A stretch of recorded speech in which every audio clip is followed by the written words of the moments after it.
Okay, welcome to our little group this morning. The last time that we talked, we had planned a couple topic-specific learning collaboratives. And this month, we were actually going to ask Marilyn to present Idaho's strategic plan.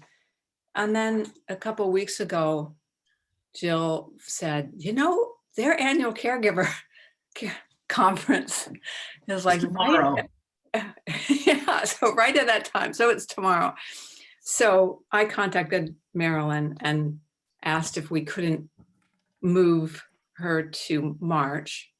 And we had talked about New York doing March, and I didn't want to ask them to do February because they just did the Performance Learning Collaborative. So what's going to happen is next month, Marilyn's going to go through the strategic plan. And then I'm going to check with New York to see if they will unveil their plan with us, their actual toolkit sustainability plan in April.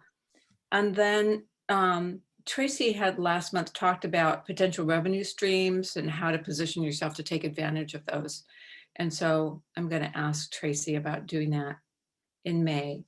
And one of the things that I wanted to say about this group is I've always wanted it to be, let's see who else has joined us there. It's from South Carolina. I've always wanted it to be easy on all of you, like low cost. I know I'm asking for presenters, but what I want to say about that is you can do as little or as much preparation when you share something with the group as you would like. My idea is that, and Dina, welcome. South Carolina, welcome. I see a person, but I don't see a name. So hop in if you, hi Dina. Hi, Dina. So Dina, let me just repeat what I just said. We were gonna have, Marilyn was gonna present today about their strategic plan, Idaho's strategic plan. They have their annual caregiver conference tomorrow. And Jill realized that a few weeks back. So I reached out to Marilyn and said, you're off the hook here, and I know your plate's full. And so, and we were going to ask you to do next month. So, and knowing that you just did the Performance Learning Collaborative, we didn't want to ask you to fill in this month. So we're going to call on New York for April, if that's okay. And then call on Tracy to talk about potential revenue streams in May.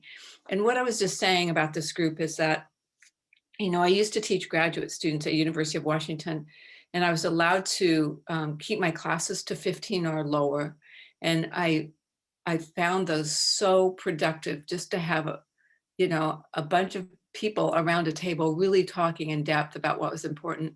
And in your jobs, you're busy doing it, but maybe don't have the time to reflect or kind of go in depth about, to think critically about it with other people that are doing some of the same things. So that's actually what this group means to me. And I really love it because I think that's one of the most important ways to learn. And one of the other things that I love about it is because I work at a distance and you all are getting your hands dirty every day.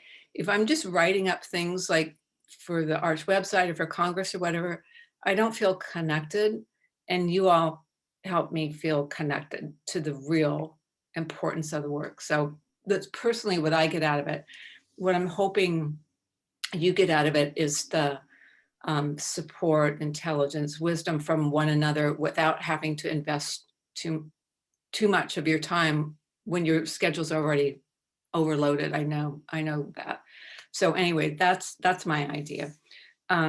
So with that having been said, we're doing our regular bring, brag, and borrow, and just want to hear from all of you what you're doing, no matter what phase you're at. New York showing off. They've finished their written report, but the rest of us can be at like any stage of this. Every stage is important. And as Dina will, and Abby will tell you, even when the plan's done, it's not over. It's a marker, and then you still have to do the work and readjust as you go. So we're all in it together. Okay, that's my 2 cents. Who wants to just give us an update about where you are and what you're doing, and anything else about what I just said? Susan, could I jump in so I can jump off to another You sure can. thing that I'm doing? I just want to thank Susan and Jill for letting me off the hook for this month, because it's just been crazy. We have our legislative session is going, and I'm the person who's responsible for kind of monitoring our intern during the legislative session. So that and the conference has kind of made it crazy here. But we do have a consultant that we're working with who's developing a business plan for sustainability. She started out doing it for our Navigator project, and we realized that we really needed it to be for the Caregiver Alliance with the Navigator project as an example of what we could do with a little bit of money and a little bit of time. So that's what I'm going to be talking about next month, is because then I'll have at least a draft of that plan, and I can show it side by side with our strategic plan. So if that will be helpful for folks, that's kind of what I'm planning on, Susan. Yeah, So, I think that sounds perfect for this group. And then we'll turn it over to we're nothing like New York. Nothing as comprehensive and as large and as impressive as what you've done in New York. But we're kind of working our way through, and I'll be very interested to hear Tracy and June talk about funding streams, because one of the things I would like to know is for the state coalitions, the lifespan respite coalitions, how they are funded without lifespan respite grants. Right. So that's something I'm going to be looking for. So I'm going to have to get off, but I wanted to get on, and thank you, Susan, for letting me off the hook. Say hi, and that I'll see you in March. Okay, thanks so much. Thank you very much. Yeah, and Okay. Good luck tomorrow. Thanks. We have our university president who's offering our keynote, and she's a caregiver of her mother who's 93, who lives with her. So that's going to be really exciting. We're very excited. Yeah. Are you recording it and going to have it on your website? Okay. Yes, we are. So. Those of you who are interested, Idaho does some really nice things with their legislative updates. I get their updates, and yeah, that might be an interesting recording for others of us to listen to. Absolutely. I'll share that next time I'm on. Okay, wonderful. Okay. Thank you. See you guys. Bye, Marilyn. Okay, Stephanie, do you feel like jumping in, or anybody? I actually go as you please. I don't mean to call on anyone. Stephanie, if you don't mind, I can kick us off, because we're really just talking about efforts we've made around sustainability, right? Yes. Yeah. And a big brag, the success we've had under Lifespan, other state entities have taken notice, and we've been able to incorporate or add a systems of care respite program. It's under the Oklahoma State Department of Mental Health, Substance Abuse and Services. And it's a specific program under systems of care is what they call it. It's a wraparound approach. And so you all know we partner with Oklahoma Aging Services under Lifespan. Well, that process we handle as a program, Sooner Success. We are that front door to family caregivers. We also have service navigators across the state. We call them county coordinators. They have the local information resources in statewide. So it's a real team approach under Lifespan. We also have an active coalition that meets quarterly, and we're intentional in that coalition. We have a subcommittee where other state programs are coordinating. Stephanie is in regular contact with other statewide respite programs. So because of that success, because of that model, I believe others have taken notice when they're in a position to fund respite. Thankfully, we've been able to secure additional funding. And so Systems of Care, again, is one of those. The way that program works is a little different. Those coordinators under Systems of Care are developing a respite plan, then they refer them to our program. So we're really, it's a little different. Just want to make that difference, differentiation under Lifespan. Lifespan, we do everything. We do the intake, the application, the pre and post survey. And when we're connected with the family caregiver, our team across the state is knowledgeable. If they're a match for another statewide program, we're going to connect them. So again, just real important under Lifespan. As you all know, it's intended to serve those that fall in the gap, that do not match another program. So we've acquired Systems of Care now. And again, it's been very successful. Those are family caregivers that have a loved one that have a mental health diagnosis or behavioral health challenge. And then we've also been able to acquire under Maternal and Child Health Bureau Title V. We received some supplemental funding. And again, that's to have respite for family caregivers that have a child with special health care needs. And it's really new this year that we've been able to add that. Because it's supplemental funding, we're waiting to see if that's something they're going to be able to continue. And we're hopeful that because they do have another program for families that access the Social Security Administration program, but we've been able to broaden their reach under our program. So the family caregivers just have to meet the definition of child with special health care needs, which anyone familiar with Maternal and Child Health Bureau, it is all encompassing. Yeah. It is for those children that have a developmental intellectual disability, challenging behaviors, specific medical diagnosis, and even those children that are at risk for abuse and neglect. So it's been exciting that we've been able to add that. Again, it's really waiting to see. I know our state partner on that, they certainly recognize the importance of respite. It'll, we'll hopefully find out if they're going to be able to continue that. So Stephanie connects with family caregivers as well to really match them. Some of this gets confusing as we start sharing it with family caregivers. So really what we try to do with Stephanie's help and our team is when we connect with those family caregivers, we're going to match them with the appropriate program. And because we've acquired the other respite programs in-house, we're really, that's more internally in terms of how that looks. Our communication with family caregivers, we're, bottom line, we want to connect them to the respite program. And so Stephanie, I don't know if you want to share how that looks, because as we've acquired the supplemental funding, it's been great to be able to do that. But on her side of things, she helps us match them and really streamlines the process. But Stephanie, you want to share about the actual program implementations? With maternal and child health? Yeah. Basically, when I was given the guidelines for maternal and child health, it was they had to be under 21 and have a diagnosis. So when the application comes in, I just look to make sure that they meet those guidelines.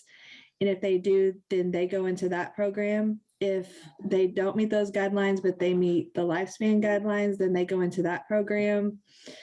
And then if they're a match for another program, then we're able to connect them with that appropriate program for the statewide program.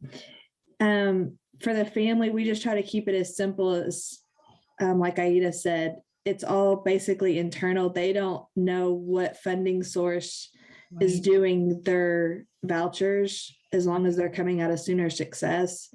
We don't tell them which funding source it is. If they're going to another statewide program, then they would know that it's coming from a different funding source. Yeah. But we just try to keep it easy on the family caregivers as we can. And so it's so nice to have it in-house because it makes the process a lot easier for the families. Yeah. This is really a big brag. I mean, this really sounds wonderful. Are you all presenting at the national conference? Did you do a proposal? We're working on our I was gonna say, application. I'd And like to dig deeper in this one. Yes, and actually, it's on my plate today because I know the deadline with Jill's. I'm so glad she sends these friendly reminders. I've got it. We are submitting, and I think one of the things that has been helpful is through our program, we've have established an online application. So it allows Stephanie, we don't have to send an application for this program, that program, this program. We have one application for the programs that we're overseeing. And I think that has allowed us to make those internal adjustments as we have those opportunities. Mhm. And because we're collecting the data that funder needs, Mhm. we've been able to streamline it as opposed to having a separate application. Because Stephanie's right, the more we can make it easier on family caregivers, the better. Obviously, they have high stress levels, and oftentimes I joke, we don't want to be the program that increases their stress level. We're trying to reduce their stress level. Mhm. And so just being real intentional of how it looks from their perspective is just so important. The other thing I forgot to mention as in terms of, it's not so much meeting sustainability, but we were able to offer a COVID respite voucher under the ADRC funding. So I don't know that it meets definition of sustainability, but it certainly has provided a much needed respite voucher at a higher amount as family caregivers are either recovering from COVID personally, Yeah. or they're caring for a loved one that has tested positive after, their loved one obviously recovers. Because early on, when we were able to work with aging services, we were able to implement that COVID respite voucher is what we've named it. But again, the process application has been the same in terms of what it looks like to family caregivers, but we are able to increase the voucher amount. So that's kind of a speed share, but we certainly love the support that, and we again brag on Lifespan. I don't think we would be in the position we're in to acquire these new funding opportunities had it not first been for the foundation. We were able to work with aging services under Lifespan. So that's a big brag and something we don't take for granted. We really feel like Lifespan positioned us to do the work, and then other Oklahoma state agencies have been able to see that work and are keeping in mind, because I believe that has really helped with us, and we hope to continue to build upon that because it's worked very well to stretch dollars. Yeah. As you all know, because the programs we've been able to acquire are specific to children, and so it allows us to stretch dollars for those young adults and older. Right. And for those that don't know, we actually are able to help them when they have a loved one up to age 59. And we work with our area-wide agency on aging when they have a loved one that's 60 and older. And so again, it is a coordinated effort across the Lifespan. And we certainly, anytime we get calls, we want to have the knowledge base so that we're helping those family caregivers connect to a respite program. Yeah. Well, sustainability is such a slippery term, but, some of the things I'm thinking about as you're talking are, when you talked about the original lifespan respite monies, the leveraging that you've done. This is just really a beautiful example of, and things that you didn't talk about, well, you alluded to, are the really strong partnerships. And, we've said this before in these calls, when I see teams of people from states showing up to these calls, like more than one person, there's, that's an indication of, respect for colleagues, mentoring, shared leadership. All those things are really important to sustainability. So there's so much in what you just said. I think you've been so visible, maybe from the lunches, like the outreach that you've done, and and some of these things, they seem like kind of small things when they start, but people then know who you are and grow to respect you. And when you have collegial relationships across agencies, I mean, one thing that just strikes me is that because you haven't put yourself in those funding silos, the services that families get in Oklahoma are so much, they just don't have to worry about where the money comes from. They don't have to think about that. Like you said, it's so huge for families. And then you talked about whether or not the COVID respite voucher, that may not be sustainability per se, but you have a strong system that allowed you to capitalize on your sustainable system to make that access continue. And, I think you read in the paper like daily now about how COVID has affected our long-term care system. So to me, what that says is like the importance of respite has gone up exponentially. I mean, we may be a Band-Aid, but we're a really important Band-Aid for families, like during this transitional time. So You're exactly right. And we've actually, early on, our team got together to pivot and make some changes under our lifespan program as well, due to safety concerns that family caregivers were having. And we've been able to continue that. But you're right. I think sustainability, oftentimes as it's defined, is, what is that long-term plan?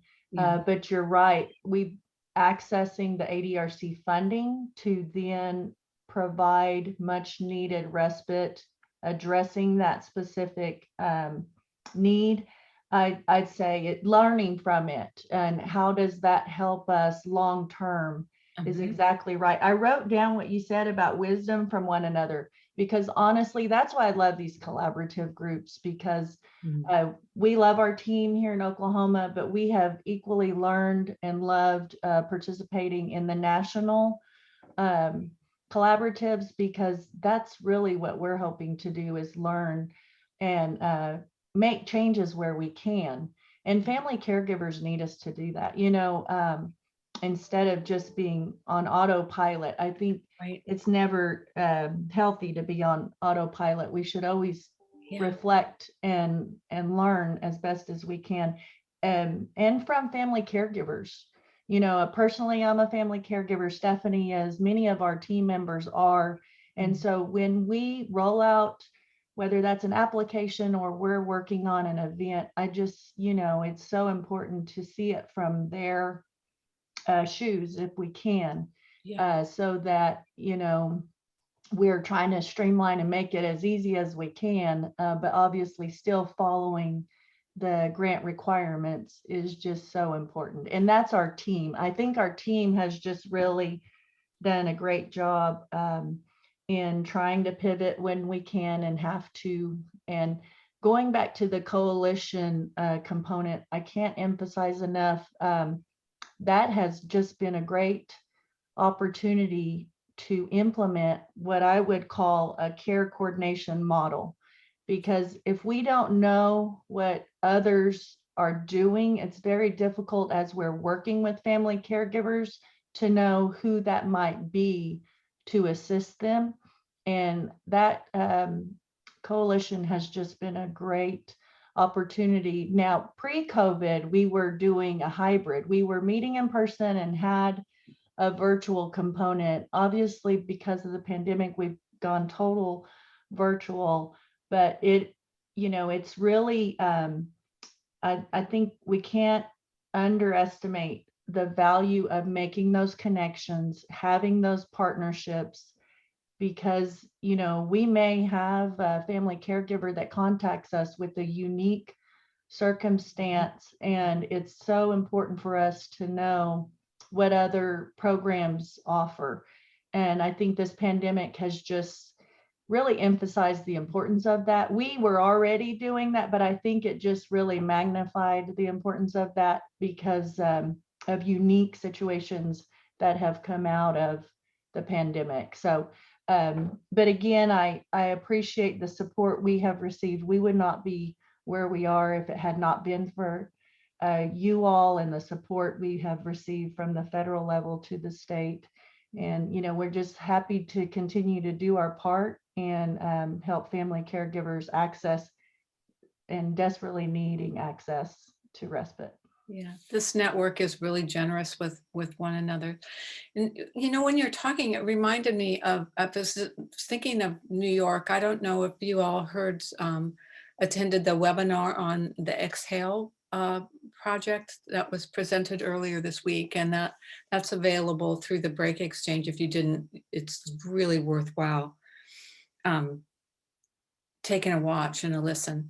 So one of the things that you just made me think about, so here we are in COVID, and just it's such a hard time for people, and people are kind of frozen. And what I'm seeing in the network is, and what you just shared and what New York's doing with Exhale are great examples of this. They're like, people are coming up with wonderful new programs. It's almost like it's shaken up maybe pre-existing models, and it's got people thinking differently about how to go about this. And it's like, it's opened our eyes to what respite might include and what it might look like. So that was that, like I said, that was like that wasn't a big break. That was a huge break. That was that's a really great what's going on. I'm so happy to hear it. Dina, do you want to talk about what's going on and say a little bit do a little advertising for the Exhale? Yeah, I wish Doris was on because she's been so much more involved with that. Like, I learned a lot by listening to the webinar too, and here it is in our state. I was somewhat familiar because I did actually sit in on a couple of the workshops, because the programs that were on did have some workshops at our Aging Concerns United conference over the summer last year. So I did hear about them, but yeah, it's wonderful work. And I do agree with you. I think the silver lining, right, is like, we were just seeing so much innovation that's occurring. But I will do my best to kind of share what we have in the works right now with sustainability. We are super excited. We had a meeting this morning. I think we shared in our last collaborative that we were talking with AmeriCorps about a funding opportunity. And so we had submitted kind of just a short proposal to them to give them, just a brief overview of the concept. And they were super excited and wanted to talk more with us. So we had an open conversation, and they really felt that this could work as a demonstration project. So we have to go back kind of and elaborate a little bit more. We talked through some of the details, and we're going to get back together with them probably in April. I think they want to start to draft the full application in April. So that's super exciting work. And essentially it's to try to help us really rebuild, and I would say restructure our volunteer model. I think with REST closing their doors, and Doris did so much work, since 2016, bringing that model here to New York, but we definitely had a lot of lessons learned just with the way that we structured it, and having mini grants and not a lot of control and oversight over managing the volunteers with the, and then you lose so much important data, right? So I feel like this opportunity with some funding that could be designated for it. And they gave us some great ideas too of things to consider and incorporate. So that's brand new information hot off the press that occurred this morning. That's great. Some other new that I see is really tied to sustainability. You probably recall us talking at one of the calls throughout the last 6 months that we had launched a work group last year, and we partnered with the coalition, even though we had kind of similar focuses, but I thought that it would be really beneficial for us to kind of jointly run the work group, because Doris was trying to develop and establish the voucher program under the coalition under Lifespan Respite Dollars, and that did launch in January. I think applications have been kind of coming in slowly, but we also were looking to expand our caregiver directed model under the National Family Caregiver Support Program. So we did the work group jointly. We ended the work group last August. We've been working now on revising our directive and policy for our AAAs. And we saw, and Jill, thank you for getting us connected, but we saw the opportunity that was presented from Applied Self-Direction for the Learning Collaborative that they're launching. And we were, I had kind of talked with Doris, said, do you think we should apply for this? I think there'd be a lot to learn if we were involved, but it was just such a short window. We missed it. So needless to say, when I reached out and did get connected, thanks to the help of Jill, we found out that OPWDD had applied, our Office for Persons with Developmental Disabilities. They have a whole self-direction unit. And fortunately, our new deputy director of our division, Elena, she just came to our agency in September, but she came from OPWDD. So she had connections over there. So I had kind of raised this idea with her because I saw that they wanted project teams of like 8 or 9 people. And I said, I could really see this being beneficial for our agency if we could get involved. So that happened this week where we had a call with them. They were selected and they've agreed to have us on as a partner. So I think we're going to learn a lot. So Great. yeah, so that's like super exciting. So we, so those are some new things that occurred this week. We have our sustainability retreat that we do every year coming up in April. So that's, I think, the 20th or 21st. Am I wrong on that, Abby? Am I right? Yeah, the 21st. Okay. So we're going to travel out to Rochester for that and meet as a team and do some strategic planning. And then Doris just announced we're doing our annual conference, but she's focusing it on working caregivers and really, I think, targeting HR professionals. So that's going to be August 16th and 17th, with the 16th being a caregiver simulation because she was able to get a venue outdoors. Right. So we're excited about that. And then the coalition and us, when we can make it, are involved with the respite worker training pilot project. So that's launching, I think, in March. And we invited the coalition to our monthly caregiver coordinator call in February. So for our AAA network, we also expanded the invite to include our ADRC, our New York Connects INA specialists, and our case managers under our state funded home care program, so that they could hear about this respite worker training coming to New York. So a lot of interest. I think we had 90 people on the webinar. Wow. Yeah, so we're going to have actually a repeat specifically for New York Connects, because even though we extended the invite, I'm not sure if it went to our ILCs that are involved. So we just felt like it was worth doing it again. So I think Doris, we're trying to work on a date for scheduling that. And then I think, am I missing anything, Abby? We have so many balls in the air right now with a lot of projects. The Regional Caregiver Respite and Wellness Center. Mhm.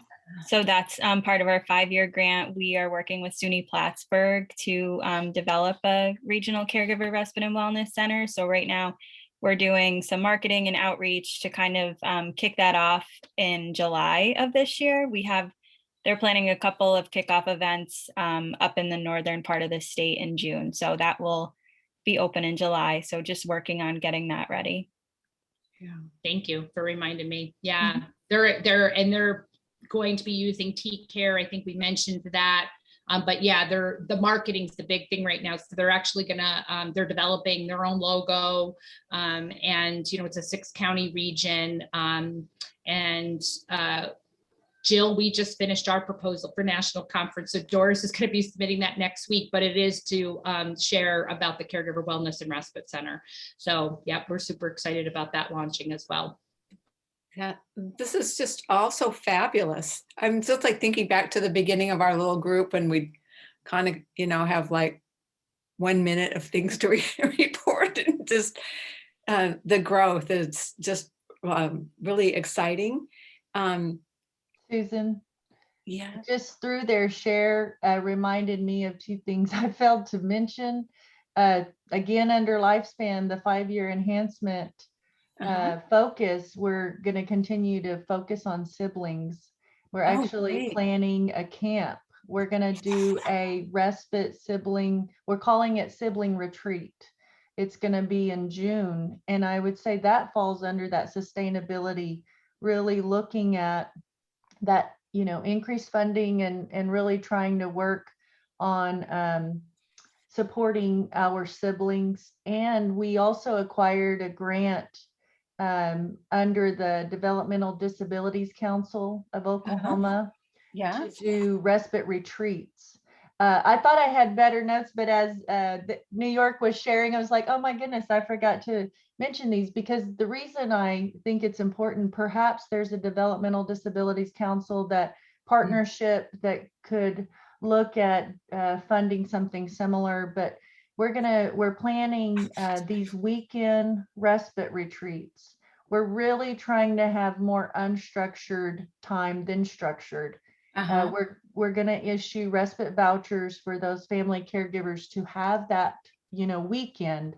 But again, I think it's a great example of bringing in a new partner in funding and continuing to support family caregivers with respite. So Stephanie, I totally overlooked sharing that until New York reminded me in additional, because I tended to go to voucher, but you know, we had these other program opportunities that, because of the work under the voucher program, under lifespan respite voucher program, we've been able to, I would call it community capacity building is what we tend to call it, really improve, enhance, and supporting siblings, as well as having those weekend retreats. I would say have been really great to add in terms of programming. Yeah.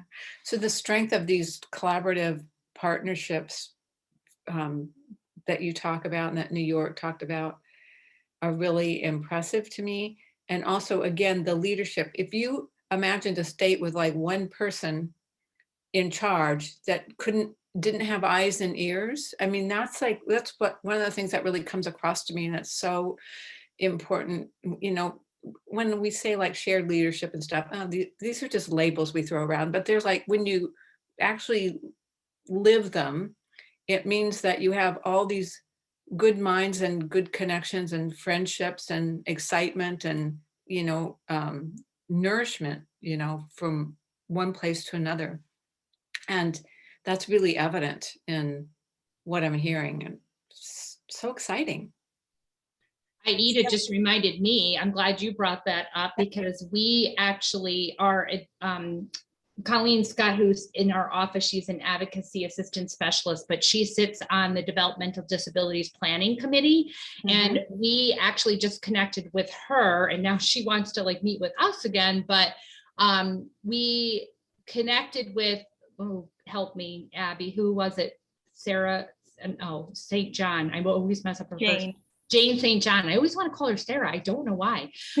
But to talk about the life course tools for respite, because that's something in our grant that we're actually rolling out training in the 3rd year of our 5-year grant. So we're just doing some development right now to get ready for that. We wanted to kind of explore options of is it a train the trainer model? Is it a, you know, something where she said they might be able to do like some recorded, you know, modules where then we would have them for like turnover of staff. But when we were having that conversation, she was really highly recommending that for the staff at NYSOFA that will be taking lead as part of the training team, that we should really go through more of the foundational training as the life course ambassadors. And Yes. so when we started looking at that, we were like, gosh, I think Colleen might be interested in this. So, Yeah. we connected to share the information with her to see if there might be interest. And then now her mind's going about like other areas and her work with, We're- in the disabilities world of like bringing Mhm. us in. We're So gonna you're use so them. right. Yeah, that's awesome. And those retreats, we're going to be implementing that. Again, we're doing more unstructured than structured, but we're going to use the life course respite tools. And you're right, Dina. I think, and again, our team has been trained under the community of practice, but we are also looking into the ambassador training that's more in depth. But yes, those respite, the life course tools around respite, and I know ACL has been great about getting that information out. We have incorporated that as well to share during those respite retreats. Okay, that's fabulous. We're big fans of life course tools at Arch. In fact, that's one of the presentations that I most clearly remember from national conference a few years back. Like sometimes you'll take like a little thing from a presentation. I actually remember details of that presentation because it was so clear and so, on its face important and made such good sense. Okay, Jill just in the chat box said that they're going to most likely extend the deadline for submitting proposals until March 8th. Hopes this helps you submit. It's probably too early to know this, but do most of you think you will be able to attend in person? Has anybody in this group thought about that? We certainly hope to. We'll definitely have one, if not two, in attendance. We actually do have new bilingual Spanish staff that we have been able to hire, and so Right. I think everyone will be ready to attend an in-person, national conference. So we're certainly looking forward to it. Okay, wonderful. Okay, and from Jill, I'm presenting with Alabama and Nevada on using life course respite tools at the Life Course Nexus Showcase in April. So excited to hear about Oklahoma using the tools. Looking forward to seeing New York's use of the tools. Fantastic. So, we haven't heard from Corey, and we haven't heard from South Carolina. Anybody have anything to share? Jump in. Hi, good morning. No, I really don't Good have anything morning. to share, but I'm excited by what I did hear from New York and Oklahoma. So thank you. Do you have a little cold? Yeah, traveling between Texas and Nevada, I got a cold. Oh yeah, sorry to hear that. I'm so glad you're here. Everything Yeah. going okay? Yes, ma'am. Yeah, good. Anything you need help with? No, That I'm you're just puzzling learning over? lots of stuff, and I'm excited to see that Jill will be helping us with the resource tools. So Yeah, fantastic. South Carolina, I just see a picture, but I don't know who's there.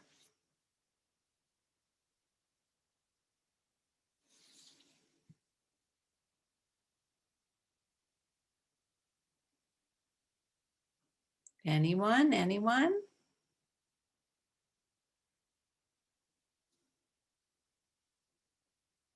Was it Nicholas?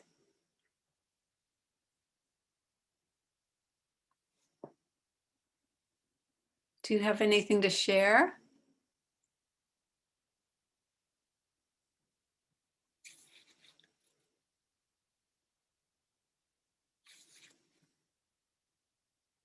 You're muted, Nicholas, if you want to talk, but you don't have to.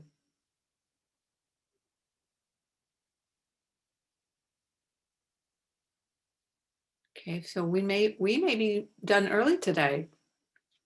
Any parting words, anyone? Now, I hope to check out that webinar though. You said the Exhale, is that It's on the Break Exchange. I'll look for the link. perfect. I think Stephanie may have been able to attend. I was not, so I want to check that out for sure. And see, that's why I love these collaboratives, right? I mean, there's just so much to learn from each other and share. And it's We'll be sending out the recording too. Hi, it's Jill. I'm back. We co-hosted with the Break Exchange, so we'll be distributing the recording. Okay, that everybody. makes it easier. Yeah, that's great. It's definitely worth a listen. And And we're- on that- Probably even posted on our website, so. That the woman Alex from Archangels, because Archangels was mentioned quite a bit during the presentation, but she is a phenomenal speaker. We had her at our annual conference for Aging Concerns Unite Us, because we're working closely with our ADRC, and there's, when you're going through and answering, the questionnaire as part of their tool, then it will link you to be able for New York folks to go into New York Connects to search for resources, which is wonderful. But she was a really engaging speaker. So just wanted to add that too. We had the opportunity to hear her.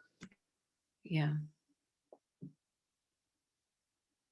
I just had a thought, but it's totally zapped out of my mind. It seemed really important at the time. well, I know we're wrapping it, but just to make sure, so Jill, you think you're extending that deadline, so I'm going to still try to get to that today, but that's good to know. Thank you for your flexibility. I know you've allowed us some flexibility, and we need that. We assume a lot of people need it because, to be honest, we haven't gotten that many proposals yet. We know they always come in, a few days before the deadline, but I know people probably need some extra time, so. Yeah. I wonder if the uncertainty too is the kind of That's what- pervasive is- That's why I asked the question. I am worried about that people just don't have any idea if their states will allow them to even travel at this point. So why submit a proposal? Right. We are also exploring if we don't get a lot of proposals and it looks like people can't travel. We're still going to go ahead and have the in-person meeting probably, but we may also have a separate virtual track. But we're trying not to go that route because we really want to see everyone in person. Yeah, it would be great to see everybody in person.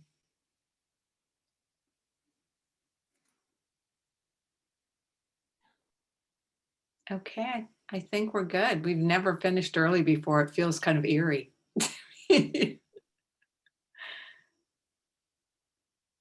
Got some Okay, great sustainability collaboratives coming up. I'm excited about the next 3 months. So yes, I am too. today was amazing. Thank you all for your willingness to share that information. It was tremendously exhilarating. So thank you. Yeah, I do I really, managed to catch most of it. So thank you. I really feel inspired and nourished after this call every month. So yeah, I have so much thanks for all of you and all that you're doing. Jill, thanks for organizing us. No problem. Okay. Well, thank you. Have a great all. weekend, everybody. Yeah. Take You care, too. everyone. Thank Thank you. Sure. Bye. Bye.